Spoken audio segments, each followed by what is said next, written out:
The expressed views of the guests on this podcast are theirs alone and not necessarily endorsed by the host, TWBC, or any associated sponsor. Conversations that are robust yet balanced, on point and to the point.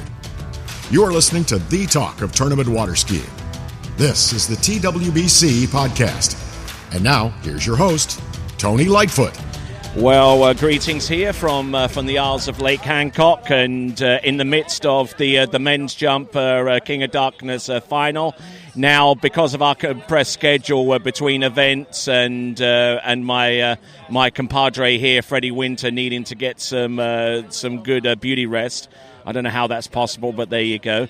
We're going to do the interview prior to the end of the King of Darkness men's jump final. So as we see Rodrigo Miranda go through on his second jump, how did things fare up for you, Freddie? Disappointingly, really. I was all kind of excited and ready to go. And then, I just had a weird start at 10.25 there. And 2 was a very unusual one. I kind of fell out the back, which I'm not used to doing, so I kind of threw myself around 3.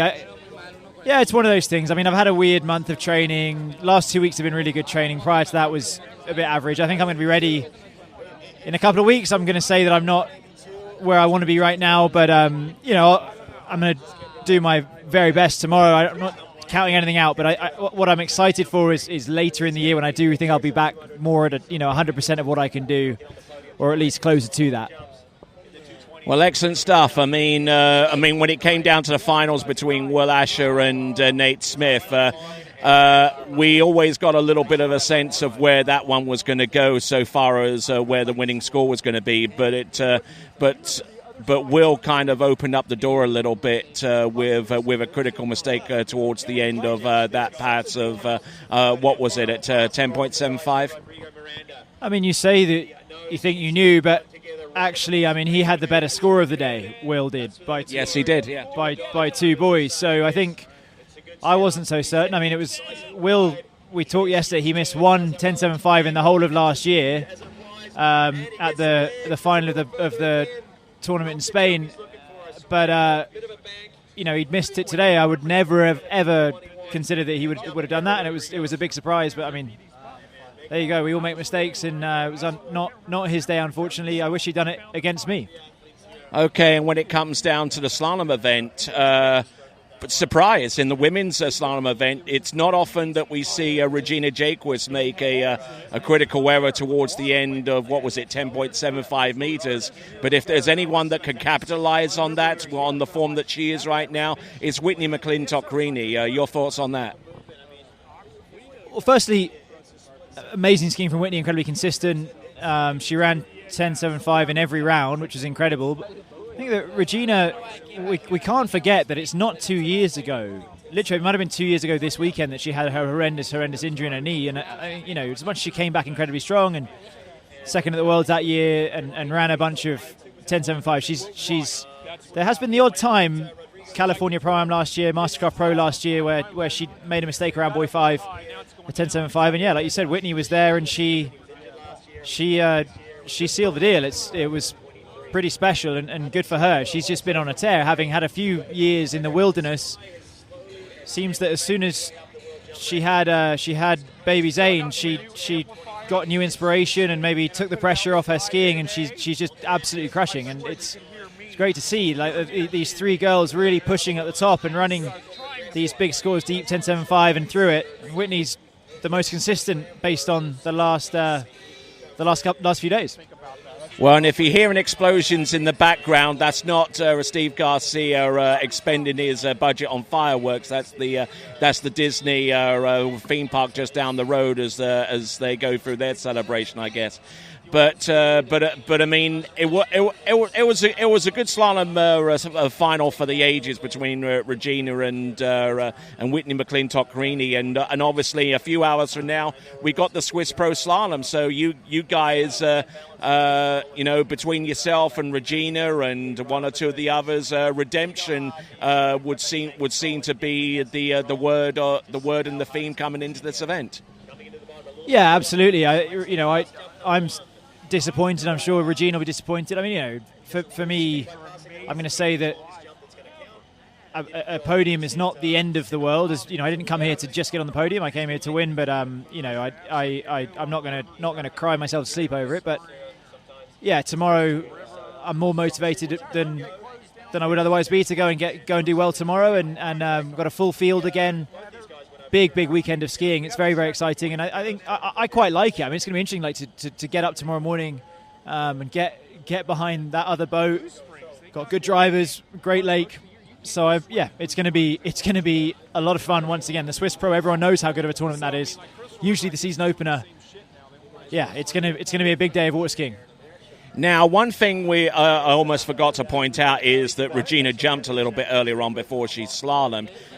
Do you think her effort in the jump event expended her strength and her talents going into the slalom event, or are we making too much of that? Yeah, she won, didn't she? I mean, I think. Yeah, she did. Yeah. Yeah, I was crying in the corner at that point, beating my head against the ground. So I think I missed that. But someone said she won, which is just incredible.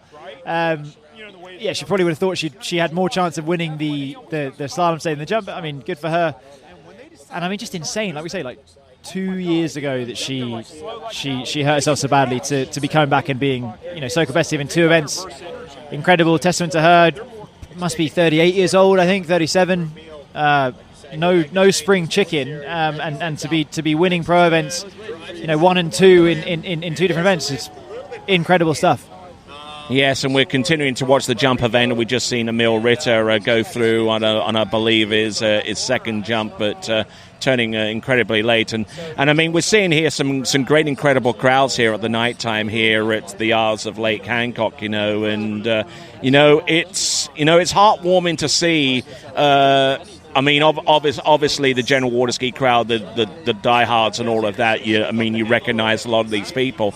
But a few people here that have no idea about what the sport's about or anything like that are watching it at a pro level in the first time. So going forward, there is definitely some hope out there to expose this sport. Yeah, this is when people come to ski with me or at the boarding school or people I meet around the world. Well, I guess more in America, and they say, which tournament should I go to? I always tell them the King of Darkness. I think this is the best spectacle you can get of the year. It's got multiple disciplines happening in jump and slalom. It's built for the crowd. There's a schedule going so that there's no dead water. You've got the best drivers. You got there's really good skiing happening at the King of Darkness, and I think that's.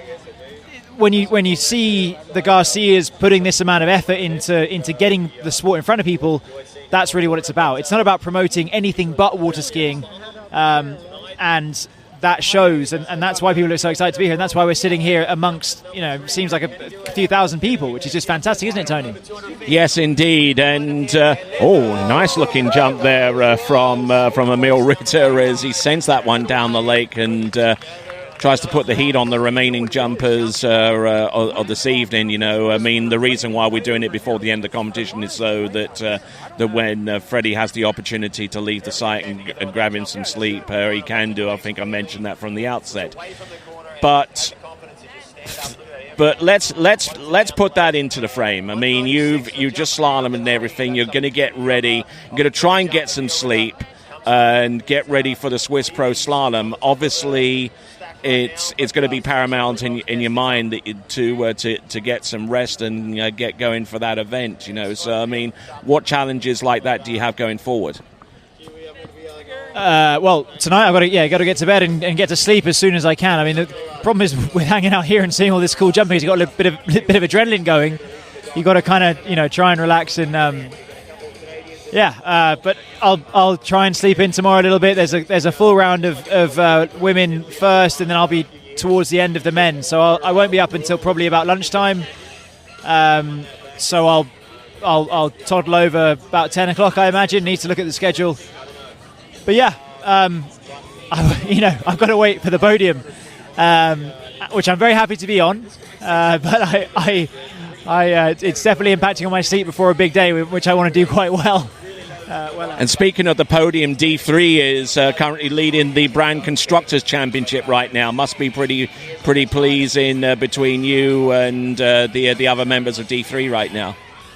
Yeah, I can hopefully help pay back the guys that look after me. I Will Bush, Creed, and Nancy at the office, and all the guys at D3 are very, very, very good to me always. And we want to put them where they deserve to be. I think that we do have the best slalom skis. So yeah, nice to be a part of it. I think it's a new thing. I think people are hopefully going to get behind it. I thought it was cool seeing it on the big jumbotron on the other side to see D3 at the top there.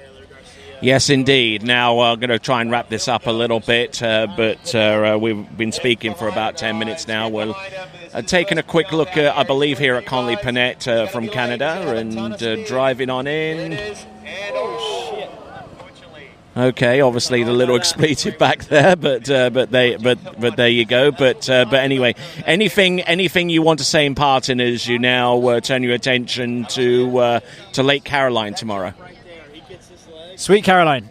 No, I don't know. I certainly, as soon as I fell in there and sort of, muttered a few swear words underneath my breath, of course, I started thinking about tomorrow. I'm gonna build through, hopefully make the final in a nice little spot, and then go big in the final and put the pressure on the other guys to go and beat me. All right, then. That was Freddie Winter, and this is the TWBC podcast, episode 3 of On Tour with Freddie Winter, the King of Darkness finals. And until next time here on the TWBC podcast, it is ciao for now. Thank you for listening to the TWBC podcast. Be sure to check out our website at waterskibroadcasting.com. Links to our presence on major social media platforms can be found there, as well as updates to our webcast and this podcast. Duplication or rebroadcasting of this broadcast without written consent of TWBC is prohibited. Subscribe to us on your favorite podcast platform and be sure to join us next time for the next edition of the TWBC podcast.